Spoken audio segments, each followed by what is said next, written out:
Tonight's another feature interview with Dr. James Lindsay. Are our schools being used to sexually groom children? That's ahead on the Ezra Levant Show. This free episode of the Ezra Levant Show is brought to you by... Canadians know the national anthem. They stand in silence to remember those who died for this country. But not every Canadian knows their rights and freedoms. The Freedom Passport will change that. It looks and feels like a Canadian passport, but contains the Canadian Charter of Rights and Freedoms in a portable, easy-to-read format. The Freedom Passport. Order one for yourself and for all the freedom lovers that you love at freedompassport.ca.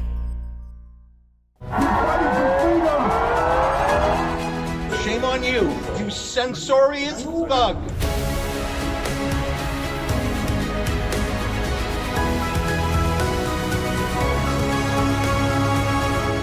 If you come from a sheltered, protected country like we do, Canada, and a sheltered and protected place like I suppose I did growing up, the word grooming, well, it's how you brush your teeth and shave. That's called grooming. Do you have a good haircut? It's maybe what you groom a horse. That's what I would think of. But it was only when I started visiting the United Kingdom a few years ago and started following Tommy Robinson and his battles that I heard of something called grooming gangs. And when I found out what they really were, I thought that was a very inappropriate title for them. Grooming, of course, was a euphemism for raping. As you know, and I'm sorry to talk about such heavy things, these young girls as young as 11 would be entrapped by these elderly men, and elderly, I mean 40, 50, 60 years old. Oh, would you like a candy? Would you like a drink of alcohol? Would you like a cigarette? Would you like a ride in my Mercedes-Benz? And they would be asked in return to maybe lift up their shirt for the man, and who would take a photo and say, now I've got you. I'm going to extort you and exploit you. If you don't have sex with me and my friends, I'm going to shame you to the community, to your parents. I'm going to show them the picture I just took of you. And these girls would be entrapped, and alcohol and drugs would be used. And they were raped again and again every night by a variety of men over the course of years. This is such a shocking thing for those of us who grew up in happy places like we did here in Canada. The city of Rotherham, UK, population 250,000, more than 1,400 girls were the victims of these grooming gangs. Again, I call them rape gangs because grooming doesn't say what really was done to them. Grooming refers to the fact that they were tricked and trapped and enticed and then entangled and then exploited. Majid Nawaz said that reluctance to talk about it is one of the biggest problems. Here's Majid Nawaz a few years ago on his program on the radio station LBC. For too long in this country, we, media, the establishment, society, the chattering classes, the liberal elite, whatever term you want to use, have ignored the issue of grooming gangs, of young, vulnerable teenage girls who have been victimized, drugged and raped and abused. Whether it's the Rotherham case or all the other cases that were replicated across the country, it is both the conclusion of the prosecutor in the Rotherham case, British Pakistani Muslim Nazir Afzal, or indeed the official inquiry into why it took so long for these young, vulnerable, underage girls to get justice. Both of those concluded that fears of racism prevented us from coming to the defence of vulnerable underage girls. Fears of racism meaning that the state was scared that it would be accused of being racist if it rightly arrested and prosecuted British Pakistani, largely British Pakistani Muslim men in their abuse of underage white teenage girls. And so from fear of appearing racist, there was a silence across the country as multiple cases of grooming gangs emerged up and down the country. Well, he's right, of course. And if you look at the official inquiry in Rotherham, again and again, police and others were afraid to blow the whistle for fear of being called racist. And as Majid says, more than 80% of these grooming gangs were Pakistani British men, which made it very difficult to talk about. Does that only happen over there? Or are there grooming gangs in North America too? Well, anyone who followed the Weinstein story of the producer in Hollywood knows that women and even girls are abused for their sexuality by powerful men. And of course, there's the case of Jeffrey Epstein, who ran a child trafficking ring for years, even decades. He mysteriously died. They called it suicide in his jail cell, and his right-hand woman is in jail right now. But funny enough, not a single one of their clients has been exposed. The only one we know about for sure is Bill Gates, and we know it because his wife divorced him over it. Here's Melinda Gates on the subject. It was also widely reported that Bill had a friendship or business or some kind of contact with Jeffrey Epstein, and that you were not, that was very upsetting to you. Did that play a role in the divorce at all in this process? Yeah, as I said, it's not one thing, it was many things. But I did not like that he'd had meetings with Jeffrey Epstein, no. Mm-hmm. Mm-hmm. And you made that clear to him? I made that clear to him. I also met Jeffrey Epstein exactly one time. Did you? Yes, because I wanted to see who this man was. And I regretted it from the second I stepped in the door. He was abhorrent. He was evil personified. I had nightmares about it afterwards. So, you know, my heart breaks for these young women because that's how I felt. And here I'm an older woman. My God, I feel terrible for those young women. It's awful. You felt that the moment you walked in? I didn't realize was awful. that. Yeah. And you shared that with Bill, and he still continued to spend time with him? Any of the questions remaining about what Bill's relationship there was, those are for Bill to answer. Okay. But I made it very clear how I felt about him. Mm-hmm. Well, why can't we talk about those things? Why aren't journalists talking about what is an enormous story, the predation of our children by powerful people, usually very powerful men in the case of Weinstein and Epstein? Well, here's a reporter at ABC News caught in a hot mic moment. You'll remember this video where she said she had the story, but ABC nixed it. Remember this? I've had the story for 3 years. I've had this interview with Virginia Roberts. We would not put it on the air. First of all, I was told, who's Jeffrey Epstein? No one knows who that is. This is a stupid story. Then the palace found out that we had her whole allegations about Prince Andrew and threatened us a million different ways. We were so afraid we wouldn't be able to interview Kate and Will that also quashed the story. And then Alan Dershowitz was also implicated in it because of the planes. She told me everything. She had pictures. She had everything. She was in hiding for 12 years. We convinced her to come out. We convinced her to talk to us. It was unbelievable what we had. Clinton. We had everything. I tried for 3 years to get it on, to no avail, and now it's all coming out, and it's like these new revelations, and I freaking had all of it. I'm so pissed right now. Like, every day I get more and more pissed because I'm just like, oh my God, what we had was unreal. Other women backing it up. Hey, yep. Brad Edwards, the attorney, 3 years ago, saying there will come a day when we will realize Jeffrey Epstein was the most prolific pedophile this country has ever known. I had it all 3 years ago. I show you all these things because our next guest, who will be our feature interview for today, has been talking about grooming in the United States and in Canada to a lesser extent. Grooming not done in secret like the rape rooms of Rotherham, not done in secret like on Jeffrey Epstein's island, but out in the open, in our schools, on TikTok and other youthful Twitter accounts and social media platforms. Grooming not being done in secret, but explicitly. And for talking about that, for using that phrase grooming, he was censored and deplatformed.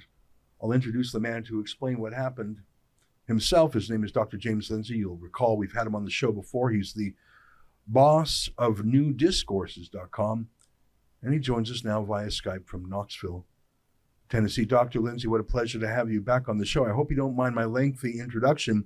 The idea of grooming, of slowly breaking down children, entrapping them, entangling them, it's shocking whenever we see it, but we always think it's a faraway thing, could never happen here. It actually is happening right here, isn't it? Right under our noses.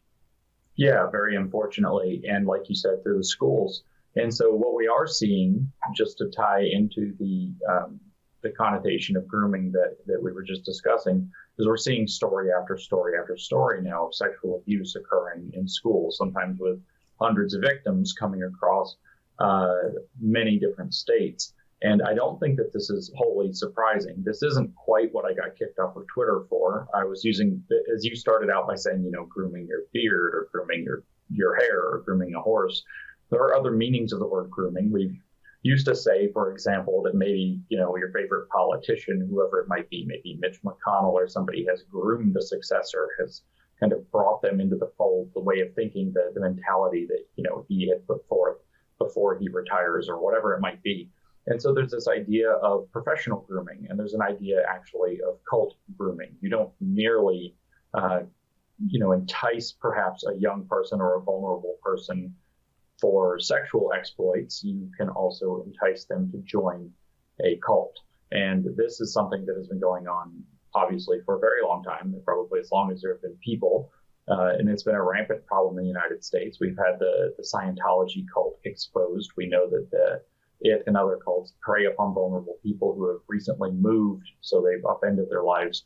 But what we have going on in the schools is this kind of weird tandem problem where you have a cult of belief about the organization of society, the social constructedness of society, about sex and gender and sexuality in those regards in particular, being taught as though it is some form of, as they call it, comprehensive sexuality education.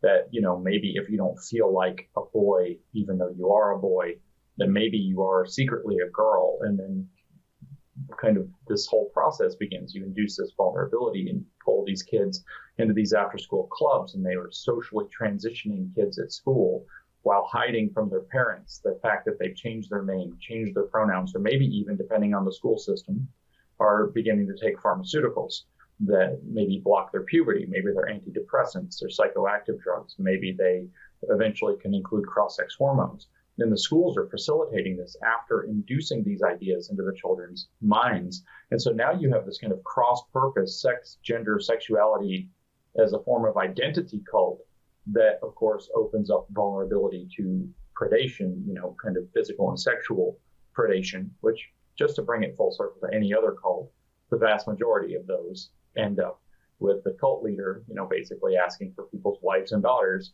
for his own entertainment. So this is a absolute catastrophe that's happening out in the open in our schools, through our entertainment, under the guise of creating empathy and acceptance and inclusion for LGBT people. But in fact, that is mutilating the minds and eventually bodies of young people across our countries. You're so right. I mean, even Freud, who's regarded as by many as an extremist or even a pervert, even he talked about a period of latency. I mean, children are not sexual. By definition, they're in the age of innocence, an Eden time before the fall. And to inject sexuality at such a young age, I mean, here in the province of Ontario, they introduced the 6 genders. I challenge you to name which. You probably know what 6 they're talking about. And gay isn't a gender, by the way. You tell people that, and they say, well, what are the 6 genders? Like that, they're teaching that. They're teaching that as young as grade 1. Why are you doing that? And it's got nothing to do with being straight or gay. It's about sexualizing young people. And why would you do that? Why would you break down normal barriers? And I think your cult analogy works. A lot of cults have a sexual purpose for the leader, and you break down norms. For example, monogamy norms. No, well, the boss of the cult gets to have sex with everyone. Well, what are these other norms that are being broken down by sexualizing children? I think that is the phrase grooming. You're breaking someone down and reforming them. Now, there can be good grooming, like you said, Mitch McConnell is grooming his successor. He's teaching them all the ways, and he's going to pass the baton to them. And it's it's like a mentor and a protege. But the kind of grooming in a cult and the kind of grooming in these sex or orientation, hypersexual school classes, it is designed to turn the student into an object of sexuality. I believe that. Yeah, there are actually several purposes, and it's very important for people to realize that this is a purposed attempt to transform the views of our children in many regards. And people have been studying, when I say people, I should hesitate to use that particular word, because Marxists have been studying for over a century, going back to, for example, Wilhelm Reich wrote his book about sexual liberation, and then following, George Lukács in the Hungarian Revolution, using education to sexualize children in Hungary in 1919, and then Herbert Marcuse exploring this idea, tapping back to Freud in the 1950s in his book Eros and Civilization, and the power that comes with sexualizing a child, whether for predatory purposes or not, is actually outstanding. You can sever that child from a sense of the safe boundaries that you need to develop in a healthy fashion as a child. And so you can, in some sense, if you to borrow from the Marxist language, you can estrange a child from himself, but you can also estrange him from these anchors. And this is what cults always do, such as family and religion, and even the prevailing culture of, say, Canada or the United States, that might anchor them back and keep them from joining the cult. The cult always has the same program. The cult is always to draw people in using their vulnerability, and then to slowly give them acceptance in the cult and cause distrust and separation from people who might wake them up and keep them out of it. And so the goal is to, and with these children, is to teach them sexual themes, teach them that there are 6 genders. And when they go home and they tell their parents, I'm a demigender, or whatever made up term that they apply, the parents say, what is that? That's not a thing. Then it's, Mom, you don't understand. So you sever from the parents. And then if they say invoke the Bible, or they invoke, culture, the longstanding Canadian or American culture, well, the kids will say, well, that's obsolete. It's different now. Those are oppressive forms that, that hurt people like me, and you just don't understand, and things are different, and you got brainwashed into a bad world. And so you can actually separate a generation from their parents, from their culture, from their religion, but importantly from themselves. This is inappropriate relationships, whether sexual or emotional, with children, inappropriate boundary setting with children, and the inability to help them navigate the structures and boundaries and categories that they're forming in life in those important developmental phases, is how you induce personality disorders. It is how you actually psychologically damage a child to where they can't cope and function normally throughout the rest of their lives. Now, the people that are doing this know this, because those people become moldable, they become activists, they become inconsolable, and they'll constantly demand, more and more being taken care of. If they become narcissists as a result, then we all see what happens when you deal with narcissists. The focus is always on them. So this is a deliberate push. The predation, the sexual predation that can come along with this, I think, is in a sort of very disgusting sense a bonus for some predators who take advantage of this circumstance. But the ultimate purpose is actually political, and it's been well thought out, and it's been utilized for over 100 years in different Marxist revolutions. As a matter of fact, the Bolsheviks used it in Russia in 1917 and afterwards. And then Lenin had to turn it off because it was too powerful, too destabilizing. And then Mao made the same mistake in China, and they had to stop doing it there as well, because, again, it was too powerful, it's too destabilizing, it's too destructive. And the fact that they're doing this whole hog to our children, they're socially transitioning them, they're doing so-called gender affirmative treatment and care at school, and then hide this from your parents. They tell them, don't tell your parents. And in some states like California, they're working diligently to get kids to understand that they can get taken out of their parents' home if the parents aren't affirming. In fact, California is working on a bill now to make it legal for them to take kids from other states as LGBT sanctuaries. So the kid comes in and declares themselves a refugee for LGBT reasons, gets to San Francisco or Los Angeles or something, and a caseworker immediately makes them a ward of the state of California, and some parent in Iowa has now lost their child. And this is extraordinarily alarming, but it's also blatantly called grooming. But if you call it what it is, because you're calling it what it is, then the big social media platforms will kick you off, because they, for some reason, are very invested in protecting this. And there are, I think, a number of reasons why they might do that. But ultimately, the goal is to disrupt society, to disrupt families, to disrupt and end faith, to segregate the younger generation from the older, and to segregate them from even themselves so they don't know who they are. And you yourself have been banned. You had quite a large Twitter following. You were literally banned for using the word grooming to describe this. I want to show, you've said so many interesting things. I want to show some proof points. Here's a video from a hospital basically saying, yeah, you just say the word and we're going to get right in. Here's a video. I believe this is from a Boston hospital. Take a look at this. A child will often know that they are transgender from the moment that they have any ability to express themselves, and parents will often tell us this. We have parents who tell us that their kids, they knew from the minute they were born practically, and actions like refusing to get a haircut or standing to urinate, trying to stand to urinate, refusing to stand to urinate, trying on siblings' clothing, playing with the, quote, opposite gender toys, things like that. There is more and more a group of adolescents that we are seeing that really are coming to the realization that they might be trans or gender diverse a little bit later on in their life. So what we're seeing from them is that they always sort of knew something was maybe off and didn't have the understanding to know that they might be trans or have a different gender identity than the one they had been assigned. So that is a growing population that we are seeing, and that's being recognized as being trans and able to be treated. Gender-affirming hysterectomy is very similar to most hysterectomies that occur. A hysterectomy itself is the removal of the uterus, the cervix, which is the opening of the uterus, and the fallopian tubes, which are attached to the sides of the uterus. Some gender-affirming hysterectomies will also include the removal of the ovaries, but that's technically a separate procedure called a bilateral oophorectomy. And not every gender-affirming hysterectomy includes that, and people who are getting gender-affirming hysterectomies do not have to have their ovaries removed.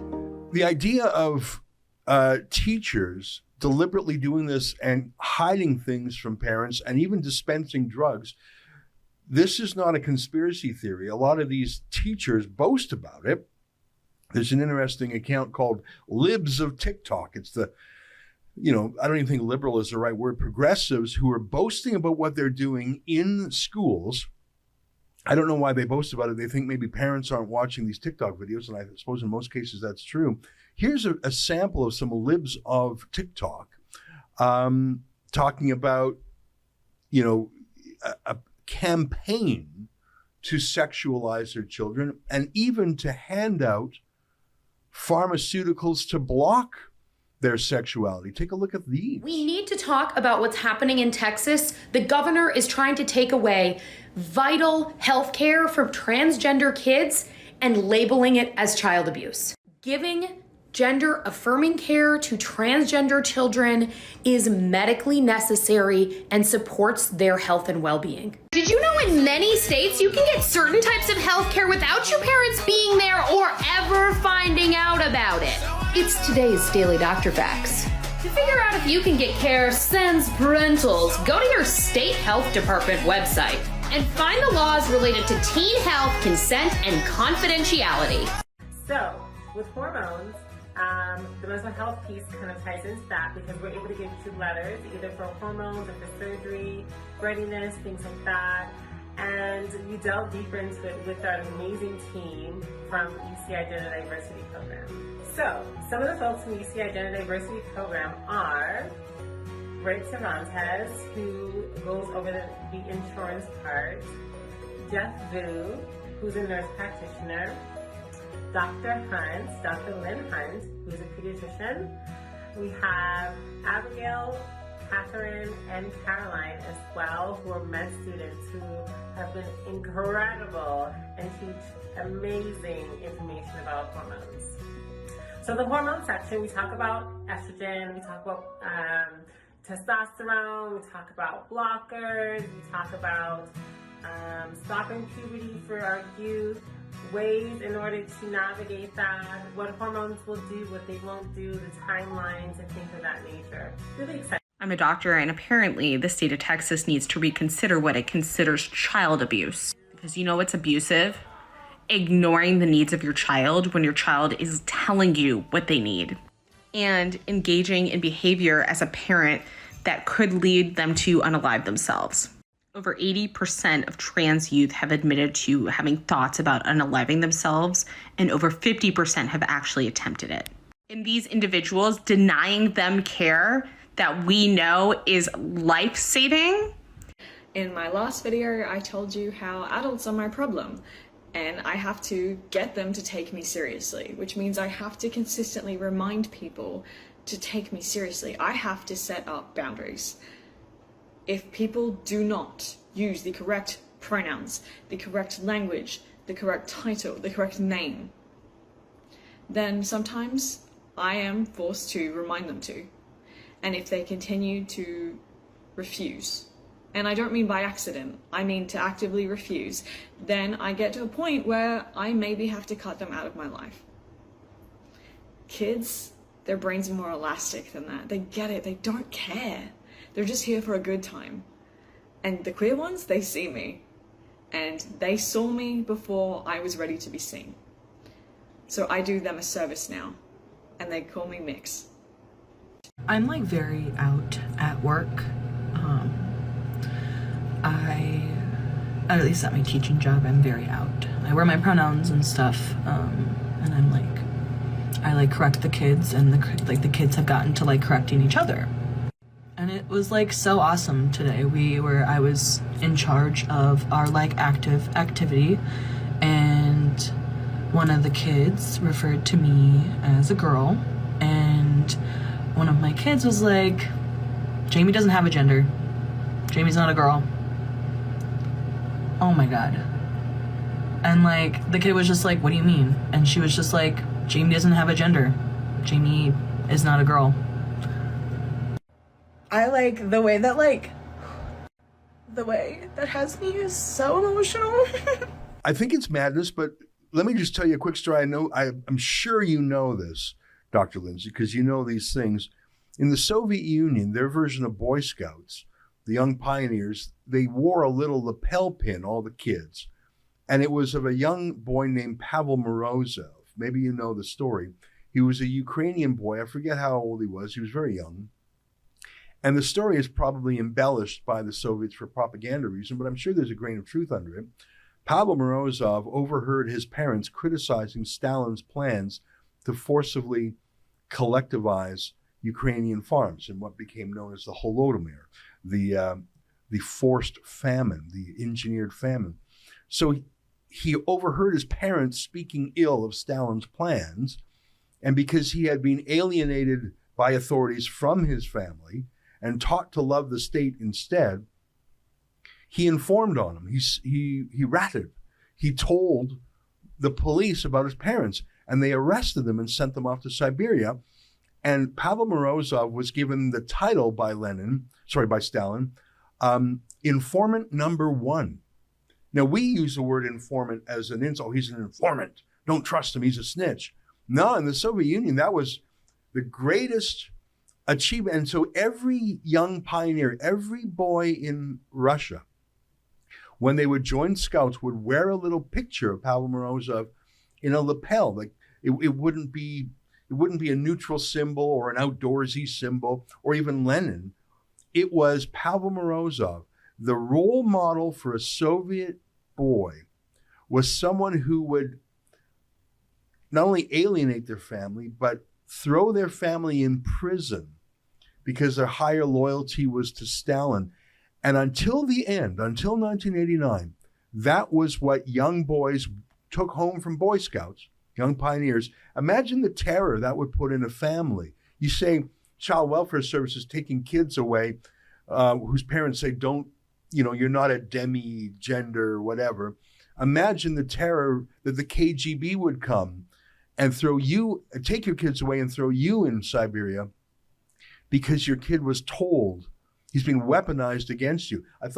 I'm sure some of my viewers have heard me talk about Pavel Morozov before. That was the hero of the Boy Scouts of Russia. Yeah, that's exactly the mentality behind a lot of this, that you can put this pressure on children, whether it's through their racial identity, whether it's through these kind of sexual things, and you can make them feel more and more uncomfortable. This is what Mao Zedong did as well. It wasn't just Stalin who pulled this. He created positive and negative identity categories. And if your parents were in a negative identity category, then you were in a negative identity category, and they would mistreat you at school and give favored treatment to the people who turned their parents in, or who bullied their parents, or who went and desecrated a temple, or who destroyed a statue of the old culture. And so this is a common tactic within communism. But in order to do that, you have to break the loyalty to the parents first. And what the communists have understood for, again, a century is that there is no tool more powerful for breaking the loyalty to your parents than to tap into the sexuality of children. And now you mentioned that Sigmund Freud, for example, no hero of history, that Sigmund Freud understood that there was a latency period and a period during, an age of innocence in children. And what you'll find if you look in the literature, the queer theory in education literature, as I have done, what you'll find is that there is a relentless attack on childhood innocence. In fact, there's an attempt to bring this ideology called queer theory, which is a theory of Marxism that attacks the idea of people being able to be considered normal versus abnormal. And so they've got this entire attempt to bring queer theory to bear on childhood development psychology so that they can rewrite childhood development psychology in their terms so that we can abolish the innocence of children, so that they can go after children. And when you start to abolish the innocence of children and you start to introduce sexual conversations with children, not only are you psychologically damaging them, not only are you leading them down a primrose path for many kids to physical damage through pharmaceuticals and through surgical tools, or even self-harm, you're also, in fact, opening them up to the kind of predation that we kind of started the discussion with. It makes it less able for them to determine that Mrs. So-and-so at school said something sexual and that's highly inappropriate, and therefore I need to tell my mom. In fact, the mentality now is that the parents are the thing that children have to be protected from, and the schools are the thing protecting children from their parents. So I thought I'd bring you an update of the whole gender identity situation and how I'm handling it in my classroom. So the student who originally asked me about, pronouns and identifiers, and if I had them, I went up to her and I asked what the best way for me to go about this with students was. And they told me that I should take the time and individually ask each student privately to know what their identity was, how I should refer to them, and how I should refer to them around their parents, because that's a different issue. And they're transmitting this mentality through the sexuality, through these other forms of cult grooming, and through these other messages. And it's an extraordinarily dangerous and an extraordinarily evil program that I think we need to be far more aware of and far more ready and eager to stop. This isn't about politics. This isn't about left and right. This is about children and protecting children. And as you see, large corporations such as Twitter are actively complicit in the sexualization of children and protecting the people who are actively engaged in the sexualization of children for these various purposes. Bill Maher, who's got a show on HBO, he's forever. And he's not just liberal. I would call him libertine. There's nothing he doesn't like to do, sex, drugs, whatever. There's certain things about him that I view are quite principled, actually, in his libertinism. He's a free speech absolutist, which I admire. But at the end of it, maybe it's because he's in his 50s. So maybe some common sense. Maybe you can't live that long without having some common sense temper your liberalism. He did a segment the other day where he talked about this transgenderism, and he observed that it's not a uniform phenomenon. It is absolutely related to what did a teacher in a certain school say. There are clusters. Is there a particularly aggressive, sophisticated groomer in a particular school, in a particular class, even in a state, let's say? And the fact that it is not a natural phenomenon, but a stimulated one, proved to Bill Maher that this whole thing, it's not fake, it's just engineered. Here's a clip of Bill Maher saying this. And I say again, Bill Maher couldn't be more sex-friendly, gay-friendly, live your life. But he draws the line at kids. Take a look. Dr. Erica Anderson is a prominent 71-year-old clinical psychologist who is herself transgender and who now says, I think it's gone too far. The LA Times summarizes, she's come to believe that some children identifying as trans are falling under the influence of their peers and social media. If you attend a small dinner party of typically very liberal, upper-income Angelenos, it is not uncommon to hear parents who each have a trans kid having a conversation about that. What are the odds of that happening in Youngstown, Ohio? If this spike in trans children is all natural, why is it regional? Either Ohio is shaming them or California is creating them.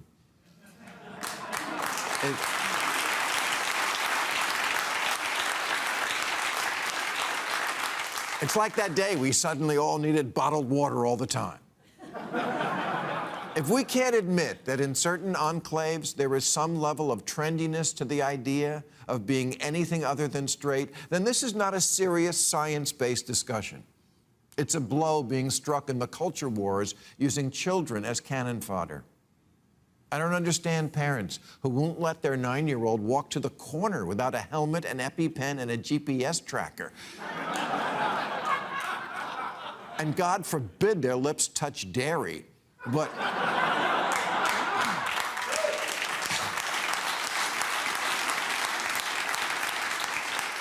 But hormone blockers and genital surgery, fine. I'm sure the vast majority of parents do not take this lightly, and that it's very hard to know when something is real or just a phase.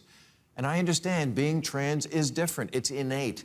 But kids do also have phases. They're kids, it's all phases. The dinosaur phase, the Hello Kitty phase. One day they want to be an astronaut, the next day you can't get them to leave their room.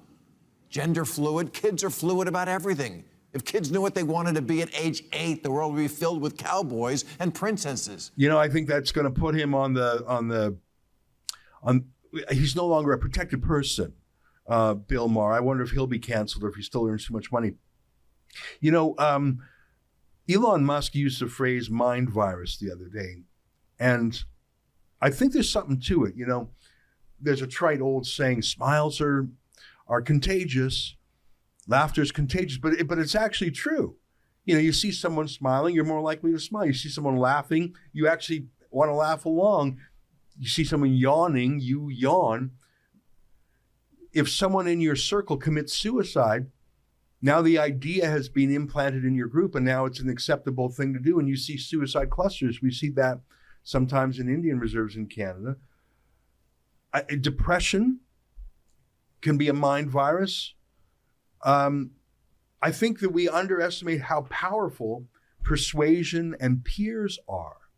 And I think that that's not something that people on the right think about a lot. We're just numbers and, you know, physics and math. We're not feelings and peer pressure and emotion and compliance. But if anything, if we've learned anything from the last 2 years of lockdowns, it's that the herd mentality and being in the in-group is the most powerful thing in the world. And that's what's going on with this grooming. Yeah, you mentioned actually suicide clusters, and that makes me feel like I should point out that, in fact, that level of grooming is happening as well, to kind of connect many of the dots that you just put together. In the program that they're calling social and emotional learning, which should raise the hair on the back of everybody's neck, they actually do repeated surveys of children about how they feel about their social and emotional circumstances in life. In fact, it's required by law under the Every Student Succeeds Act in the United States that they survey these children and gather lots of information about them. And one of the questions that they often ask these young kids is, I mean, many times throughout a single school year in surveys, do you think about suicide? How often do you think about suicide? These kinds of things. So you talk about implanting those ideas into these kids' heads who are allegedly at-risk kids because they have to be classified at risk to receive the money that comes in from the federal government through, say, ESSER 3 funding or the CARES Act, which is misappropriated pandemic money coming in under the guise of helping them psychologically and socially.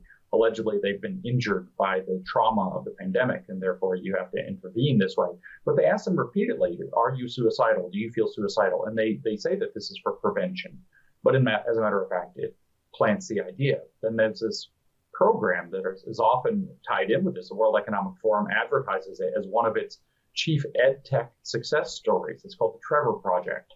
The Trevor Project is supposed to be a suicide prevention hotline that children can use, especially if they're LGBTQ is the point. And it has all kinds of features that enable them to have these ongoing dialogues, which are always gender affirming, that are always, you know, this kind of queer theory affirming grooming behavior. I, in fact, get in trouble for calling it the Groomer Project instead of the Trevor Project. And it has features that where at a push of a button, the child can completely delete the entire chat history so that no parent can ever find it. It has all kinds of this kind of stuff built into it. And it's very suspicious that you have people, again, anonymously talking to children in a very vulnerable state to affirm their feelings about sex, gender, and sexuality that they claim that they're having. And then it's built and designed to be able to hide from the parents. And this is a selling point to the children. And on selling points, I'll even add, there's another academic paper that I read recently in a major journal, not some fringe journal. It's in the journal Curriculum Inquiry, which is the leading journal of curriculum and education. And it was called Drag Pedagogy. It came out in the beginning of the year last year, 2021.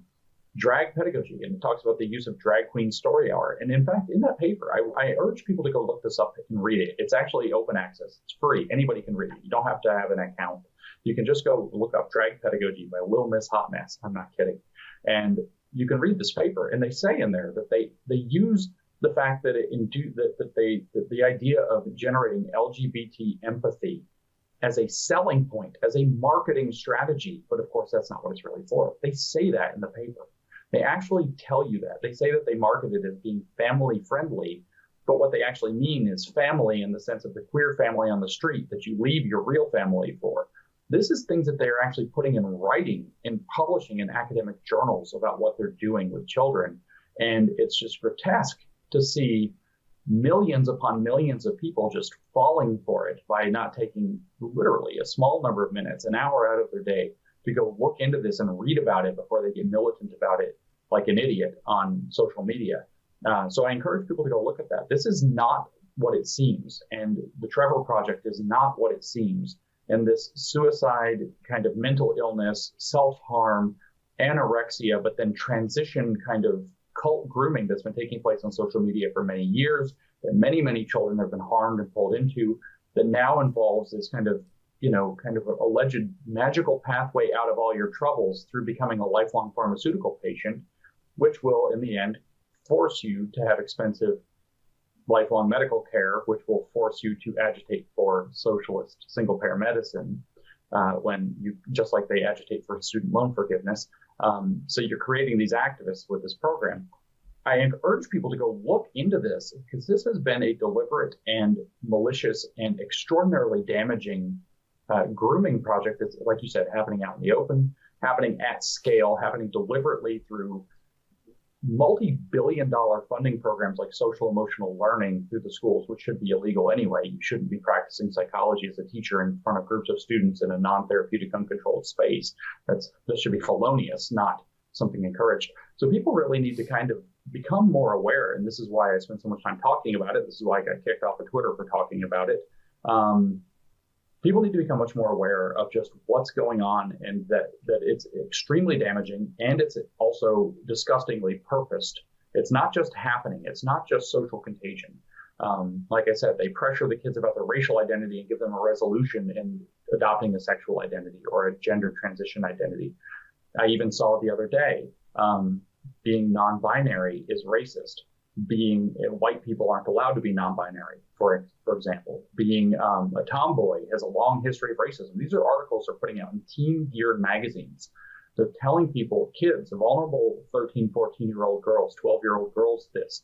So they're uncomfortable about their racial identity because the critical race theory put onto them. They can't just become bisexual. They can't just become non-binary and kind of wash out, which is already bad enough. No, they have to go full into transition or they're a racist in some way or another. In other words, they have to walk this path that is psychologically mutilating, and if they go far enough down the path, physically mutilating and possibly sterilizing so that they can't have children as they grow up. This is horrific what they're doing, and there's no excuse. It's not for LGBT empathy. This is to destroy kids in a targeted and malicious way.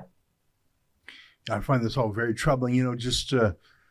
It makes me think, about a year ago, we had an incident with the Montreal police, and we're suing them. And one of the things they did is we had a teenager with our team who was 16 at the time, and the police separated her from the rest of us, searched her belongings, and interrogated her. And we were calling out against this, but we were not permitted to intervene. And the idea of police interrogating and searching a minor child without a guardian there is outrageous to me. And it's one of the things we're suing over. Now, she was a savvy 16-year-old, and it was not an extended period of time.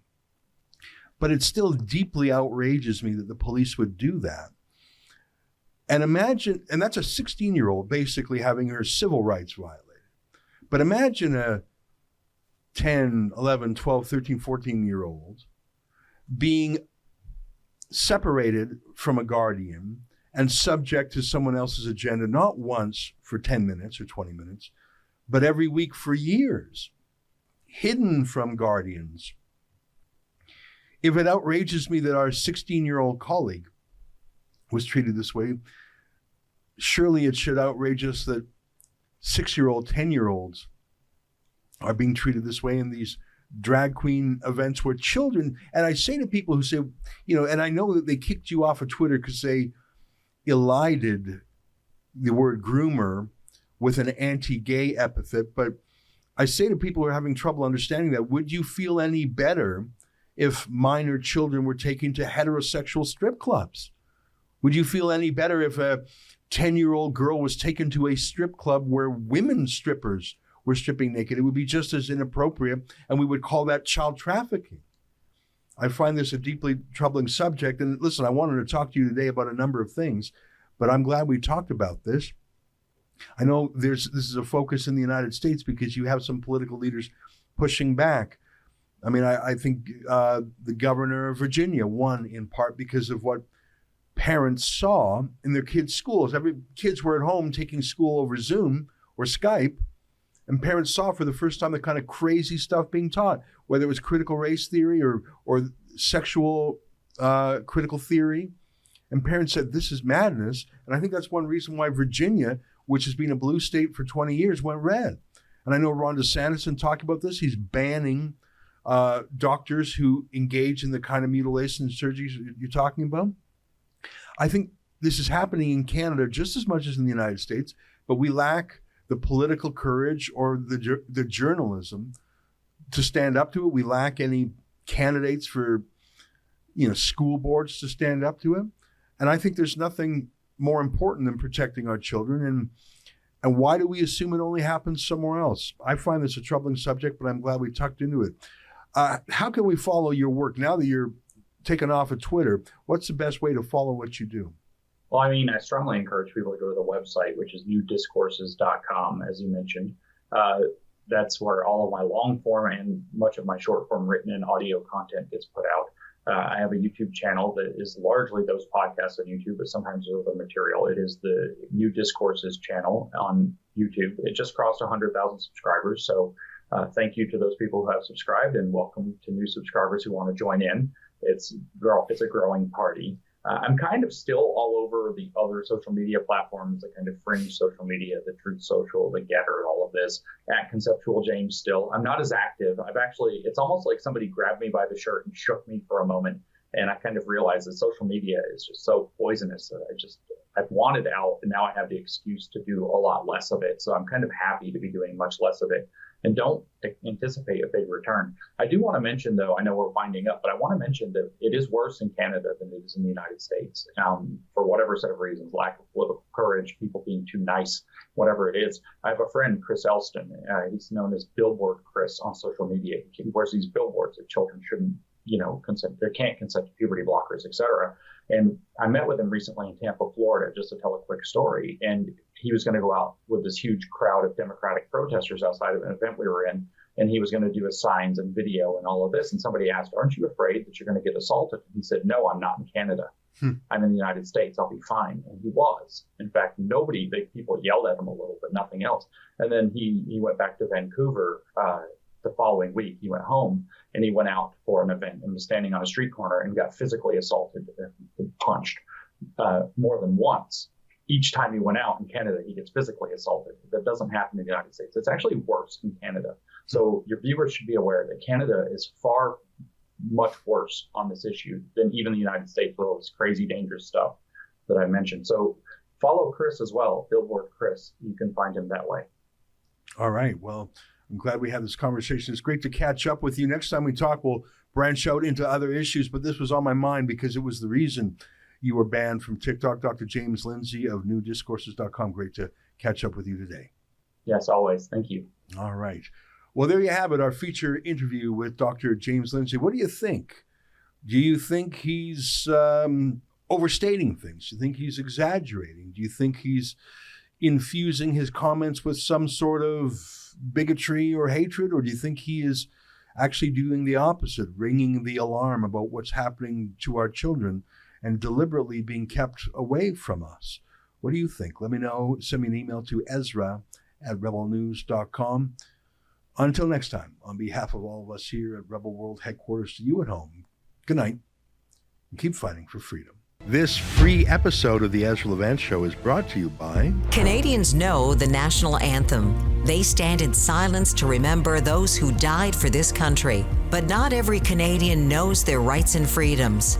The Freedom Passport will change that. It looks and feels like a Canadian passport, but contains the Canadian Charter of Rights and Freedoms in a portable, easy-to-read format. The Freedom Passport. Order one for yourself and for all the freedom lovers that you love at freedompassport.ca.